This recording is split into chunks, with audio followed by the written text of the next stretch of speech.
नमस्कार मित्रों, बहुत बहुत स्वागत है आपका हमारे शैक्षिक YouTube channel smart career classes में। आज हम फिर आपको हिंदी का पार्ट 2 लेकर चल रहे हैं, जिसमें हम आपको आज विराम चिन्हों के बारे में बताएंगे। हमारे कितने प्रकार के विराम चिन्ह होते हैं और कौन कौन से इंपॉर्टेंट विराम चिन्ह होते हैं जो एग्जाम में अधिकांश आते हैं, जो पूछे जाते हैं। तो आइए चलते हैं विराम चिन्हों के बारे में। हमारे एक हिंदी व्याकरण के गुरुजी हुए हैं कामता प्रसाद गुरुजी, जिन्होंने विराम चिन्हों की संख्या को 20 माना है और उनका उद्धरण या उनका जन्म अंग्रेजी से माना हुआ है कि जो विराम चिन्ह हमारे लिए गए हैं वो अंग्रेजी से लिए गए हैं। तो देखते हैं, पहला विराम चिन्ह हमारा है अल्प विराम चिन्ह। अल्प विराम चिन्ह यानी कि जिसको हम कामा भी बोलते हैं, अल्प विराम चिन्ह या कामा। तो इस तरह से होता है हमारा, जैसे कोई वाक्य के बीच में लगा होता है अल्प विराम चिन्ह। जैसे कोई पूरा वाक्य है, उसको पढ़ने में हमें बीच में उसको अल्प विराम लगा दिया जाता है ताकि हम उसको एक साथ ना पढ़कर पहले जहां अल्प विराम लगा हुआ है वहां तक थोड़ा पढ़ के फिर कुछ सेकेंड रुके फिर आगे पढ़ते हैं, तो उसको अल्प विराम चिन्ह कहते हैं। इस तरह से लगा हुआ होता है। दूसरा हमारा होता है अर्ध विराम चिन्ह। अर्ध विराम चिन्ह ऊपर एक पॉइंट नीचे इस तरह से होता है। ये क्या होता है, एक पूरा सेंटेंस लिखा हुआ होता है तो इसमें बिल्कुल कुछ सेकेंड के लिए हल्का सा रुकते हैं और उसके बाद फिर पूरा सेंटेंस पढ़ते हैं, तो हमारा होगा ये अर्ध विराम चिन्ह। उसके बाद तो पूर्ण विराम चिन्ह। पूर्ण विराम चिन्ह जैसे कोई पूरा सेंटेंस लिखा हुआ होता है, उसके बाद में इस तरह डंडे के टाइप से लगा देते हैं, जो हमारा पूर्ण विराम चिन्ह होता है।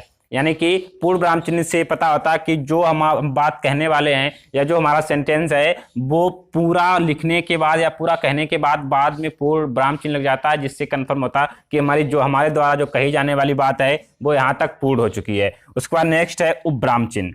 उपविराम चिन्ह यानी कि दो पॉइंट टाइप के होते हैं, इसको उपविराम चिन्ह भी कहते हैं, इसको अपूर्ण विराम चिन्ह भी कहते हैं, इसको न्यून बिंदु भी कहते हैं और इसको बिंदुदय भी कहते हैं। तो ये कई नामों से भी जाना जा सकता है, उपविराम चिन्ह या अपूर्ण विराम चिन्ह या न्यून विराम चिन्ह या बिंदुदय।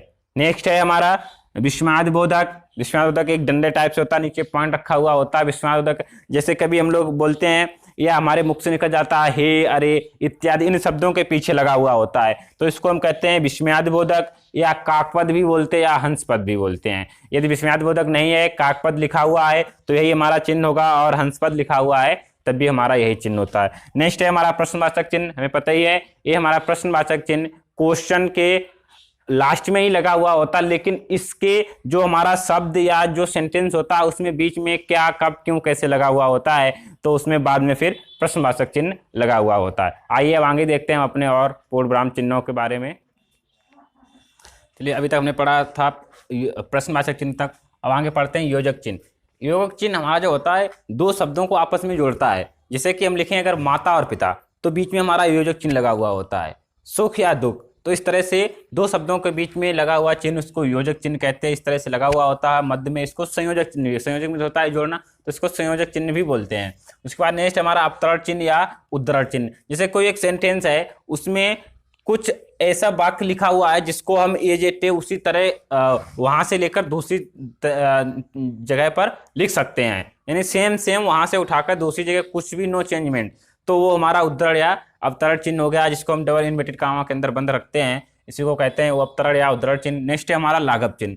लाघव चिन्ह जैसे कि आप लोगों ने देखा होगा, जैसे हम लोग लिखते हैं डॉक्टर, हम लोग इस तरह से लिखते हैं, पूरा लिखते हैं डॉक्टर, और देखा होगा कि डॉक्टर ना लिखकर हम लोग इस तरह से शॉर्ट में लिख देते हैं डॉक्टर, और इस तरह से गोला सा बना देते हैं, तो इसी को हम कहते हैं अपना क्या, लाघव चिन्ह।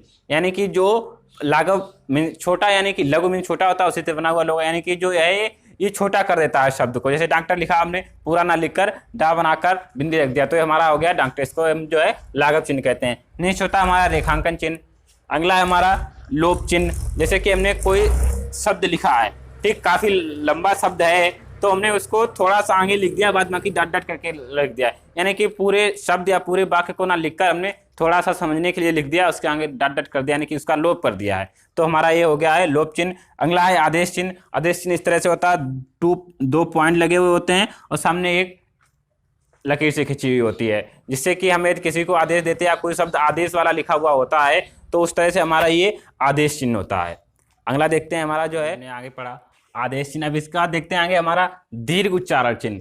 दीर्घ उच्चारण चिन्ह जिसे कि हम लोग लिखते हैं ओम या बोलते हैं ओम, इस तरह से, तो हमारा इस तरह से होता है ये ओम, जैसे कि ये लिखा हुआ ओम, इसमें यानी कि जो उच्चारण है, जो मुख के द्वारा बोलते हैं वो थोड़ा लंबा बोलते हैं, ओम इस तरह से, तो इसको हम दीर्घ उच्चारण चिन्ह बोलते हैं।